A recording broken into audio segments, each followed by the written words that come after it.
Ka sani ni an halicce ne da soyayyarka. Kowa da tashi kala kaddara, ni kuma kai ne tawa. Wallahi tallahi duk duniya ni kadai ce wacce nake son ka. Ya kamata ka sani fa an halicce ka ne saboda ni. Anti ya nuna kamar mayya ta nace. Ciwon zuciya. Haba Mina. Ke da kike da ni a hannu?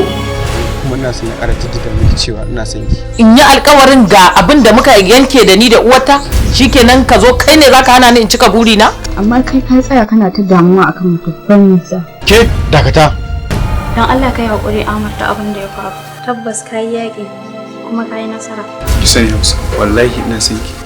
Ka sani ba zan taba iya rayuwa idan babu kai ba. Ina son ka, zan iya yin komai akan ka. Alƙawarin da ka ɗauka mata yaudarar ta kake kenan? Da fatan dai zaki yafi duk irin abin da ya faru. Ko kuma su biyu zaka haɗa ka aura? Wallahi gashi nan dai.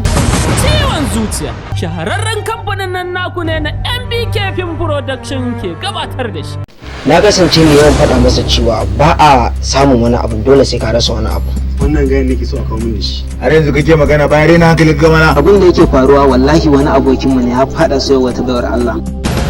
Wanda har muke ta tunanin abubuwan kuma dai asiri aka yi mai haka. Ki saurare ni mana, tun da ina ta binki tun da kacin gwanne biyu ki. Ha? Hamsa. Producer Mujtaba Otaske.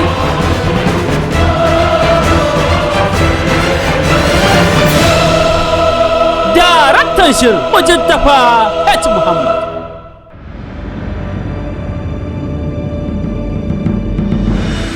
Za ku iya shiga YouTube ku yi sacin ɗin MBK Film TV.